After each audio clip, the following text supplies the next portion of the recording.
All right, welcome. Today, we're diving into a really critical question. What happens when the research we all rely on isn't built to inform us, but to influence us? We're going to look at the subtle, but incredibly powerful ways that bias gets engineered into data right from the very start. Now this is part 2 of our 10-part series, and it's all based on a deep dive report called Integrity Under Siege, the Crisis of Vendor-Sponsored Research from Virtualization Options LLC.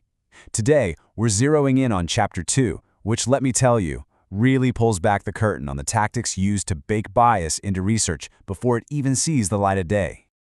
I want you to picture a boardroom. A huge, multi-million-dollar decision is on the line, and it all comes down to these meticulously crafted reports. You know the ones. They're filled with what looks like totally objective, data-driven analysis. They feel trustworthy, right? But what if that trust is misplaced? What if the objectivity is really just an illusion? The stories these reports tell are always convincing. That's the point. But how is that story actually put together?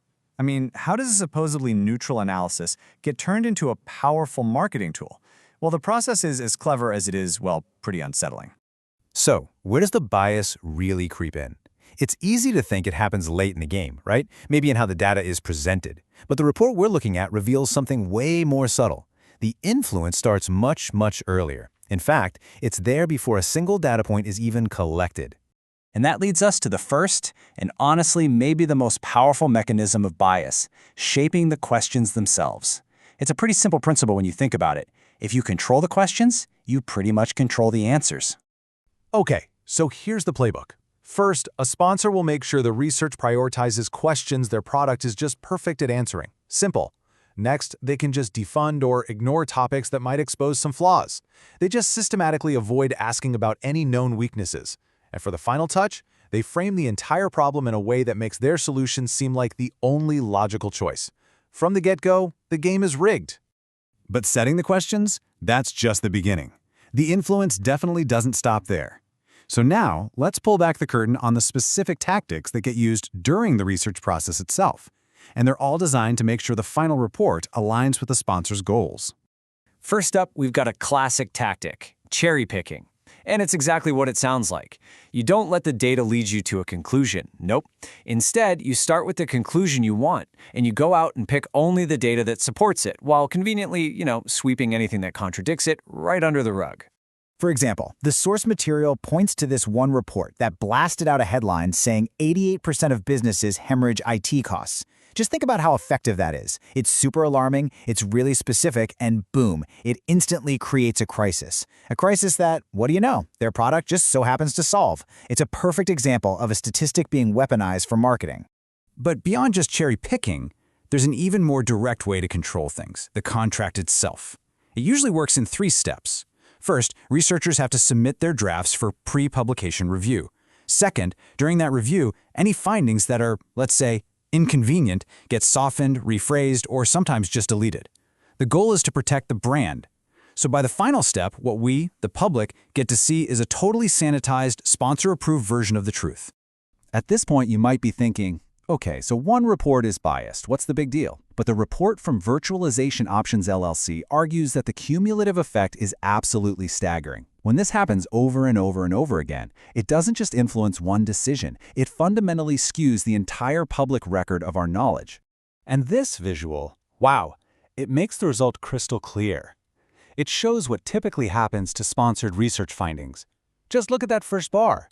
A huge proportion of what gets published only highlights positive results. Meanwhile, negative findings, they barely even show up.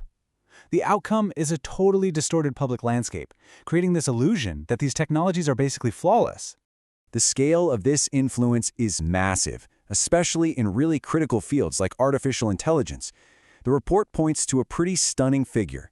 80% of papers at top AI conferences now have corporate affiliations. When industry funding dominates a field that completely, it doesn't just influence the answers, it dictates which questions are even considered worth asking in the first place. And here is the really crucial consequence of all that. When commercial interests are driving the research agenda, the hardest questions, the ones about ethics, bias, surveillance, long-term societal harm, they just often get ignored. They become these dangerous blind spots in our collective knowledge. So why does all of this matter? Because this isn't some abstract academic debate. This pipeline of biased information flows directly from these reports out into the real world, and it ends up shaping policy, public opinion, and really our collective future. I mean, think about the direct path to poor policy. Lawmakers who are tasked with regulating complex technology often have to rely on these very industry reports. So they start with flawed input, which of course leads to biased analysis. The inevitable result?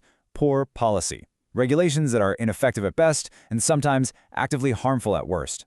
And the damage really unfolds on two fronts. First, there's this chilling effect on independent researchers who actually dare to publish critical findings. They can face legal threats and professional ruin. At the same time, it creates this crisis of trust for the public. When you can no longer tell the difference between genuine research and just slick marketing, you start to doubt everything.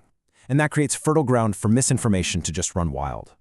So, ultimately, it leaves us with one fundamental and pretty unsettling question. When the very process of finding things out is funded by those with a huge financial stake in the outcome, when research itself is for sale, what is the real cost of the truth?